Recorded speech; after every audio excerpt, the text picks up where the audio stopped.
Hello everyone, कैसे हैं आप सब। एक बार पुनः से कोचिंग क्लासेस पर स्वागत है। क्लास 11th केमिस्ट्री में इसके पहले हमने जो भी वीडियोज प्रोवाइड किया है आपको क्रम से प्लेलिस्ट में मिल जाएगा। आज हम बात करने वाले हैं मोलरता के बारे में, बहुत ही सिंपल वे में आपको समझाएंगे।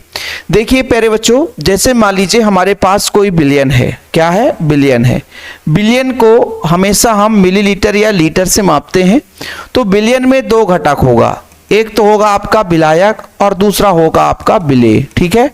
अब इसमें जो विलेय है इसकी सांद्रता को व्यक्त करने का जो एक माध्यम है वो आपका है ना मोलरता है। भाई सांद्रता का मतलब क्या है कि भाई बिलियन में कितना विलेय उपस्थित है। जो बिलियन है इस बिलियन में कितना विलेय उपस्थित है वो उसकी सांद्रता को व्यक्त करता है। अब इसकी सांद्रता को व्यक्त करने के लिए एक परिभाषा दी गई कि हमारे पास एक बिलियन है, उस बिलियन का 1 लीटर आयतन है। कितना है? 1 लीटर आयतन। कितना? 1 लीटर आयतन है। और उस 1 लीटर आयतन में विलेय के कितने मोल हैं, है ना, यानी मोलों की संख्या, विलेय के मोलों की संख्या क्या कहलाती है? मोलरता कहलाती है। देखिए किसी भी बिलियन में उपस्थित है ना जो विलेय है इसकी सांद्रता को व्यक्त करने के लिए ये पदों का कल्पना किया गया है। तो विलेय के मोलों की संख्या कितने में? बिलियन के 1 लीटर में जितना होगा वही उसका मोलरता कहलाएगा। यानी किसी बिलियन के 1 लीटर आयतन में उपस्थित विलेय के मोलों की संख्या मोलरता कहलाती है। क्लियर? हम इसलिए आप लोगों को एकदम सिंपल वे में समझाने की कोशिश करते हैं, रटना नहीं है। जैसे बिलियन है तो भाई दो चीजों से मिलकर बना होता है, एक तो आपका विलेय जिसकी मात्रा कम होती है, और प्यारे बच्चों एक तो आपका विलायक। विलायक में क्या होता है?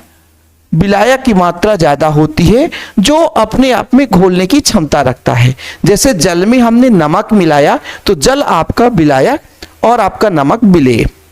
अब इसके लिए एक फार्मूला जनरेट करते हैं कि परिभाषा क्या बोला गया। किसी बिलियन के 1 लीटर आयतन में उपस्थित विलेय के मोलों की संख्या।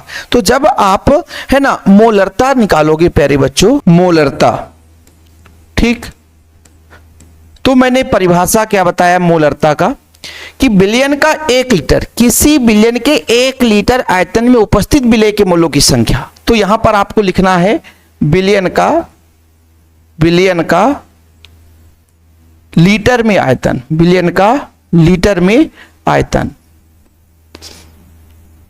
बिलियन का लीटर में आयतन डिवाइड बाय बच्चों ऊपर लिखना है विलेय के मोलों की संख्या, विलेय के मोलों की संख्या, विलेय के मोलों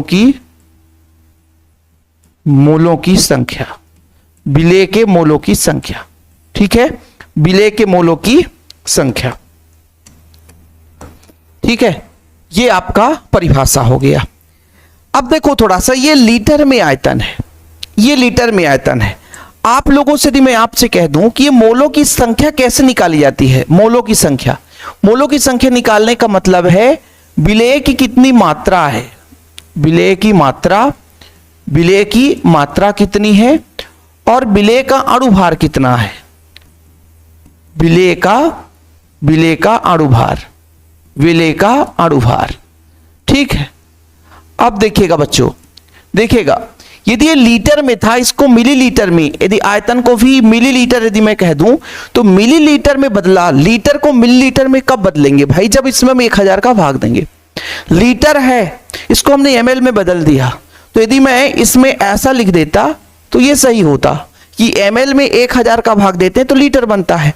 तो नीचे ना लिख करके हम क्या करेंगे, ऊपर 1000 का गुणा कर देंगे और ये फार्मूला हमारा जनरेट हो जाता है। अच्छा देखिएगा, विलेय की मात्रा को हम लिखते हैं WB और इसके विलेय के अणुभार को हम लिखेंगे MB गुणे 1000 और बटा VmL। V मतलब तो आपको पता है आयतन, ml में है। ये W मतलब वेट, मात्रा कितना है। अभी ये क्वेश्चन कराऊंगा। MB मतलब उसका आणविक द्रव्यमान। देखो विलयन में दो घटक होता है, एक विलायक दूसरा विलेय। तो विलायक को हम A से रिप्रेजेंट कर देते हैं, विलेय को B से रिप्रेजेंट कर देते हैं। देखिएगा एक क्वेश्चन करेंगे तब आपको समझ में आएगा। जैसे यहां पर हम क्वेश्चन करते हैं, क्वेश्चन देखिएगा, क्वेश्चन है भाई, हाँ क्वेश्चन है। देखिए क्वेश्चन क्या कहता है कि 60 ग्राम, देखो 60 ग्राम NaOH है। जब हल करेंगे देखिए ना, NaOH की मात्रा दे रखी है, NaOH की मात्रा कितना है बच्चा, यानी W भी दे के रखा है। W भी कितना है 60 ग्राम, कितना है 60 ग्राम।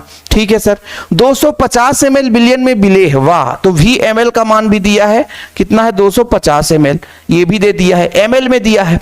ठीक है, तो विलयन की मोलरता ज्ञात करनी है। NaOH का आणविक द्रव्यमान निकालो, का आणविक द्रव्यमान। क्या आणविक द्रव्यमान आपसे बन रहा है और नहीं बन रहा तो आप लोगों को सीखना चाहिए। आणविक द्रव्यमान कैसे निकाला जाता है। सोडियम का होता है 23, ऑक्सीजन का होता है 16, हाइड्रोजन का 1, टोटल हो जाएगा आपका 40। याद कर लो, सोडियम का 23, ऑक्सीजन का 16, हाइड्रोजन का 1 होता है। ये अपना जानते हैं क्या आ गया, ये अपना आ गया MB का मान आ गया। किसका मान आ गया, MB का मान आ गया 40। अब हमें निकालना क्या है, मोलरता। क्या हमें निकालना है, मोलरता। WB बटा MB क्या है, WB बटा MB गुणे आपका 1000, गुणे आपका 1000, नीचे VmL कितना है 250। तो अगले स्टेप में करेंगे। WB कितना है बच्चा, WB 60 है, 60 रहने दो। नीचे MB कितना है 40 है, 40 रहने दो।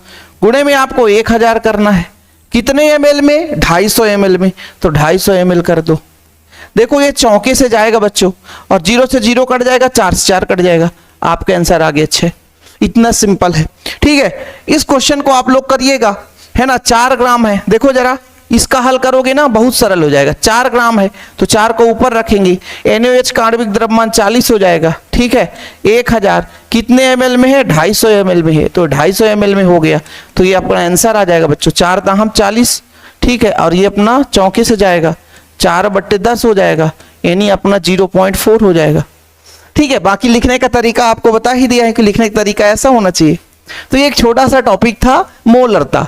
और जिन बच्चों को लगता है कि हमें क्लास 11th का स्यूसर का नोट्स लेना है, तो नोट्स के लिए मात्र 100 रुपए लगते हैं। व्हाट्सअप नंबर हमारा है 9685299149, 9685299149, 9685299149। इस नंबर पर आप व्हाट्सअप करें, जानकारी लें, प्रॉपर नोट्स लें, तैयारी करें। फिलहाल अभी के लिए इतना ही। प्यार भरा नमस्कार, जय हिंद, वंदे मातरम।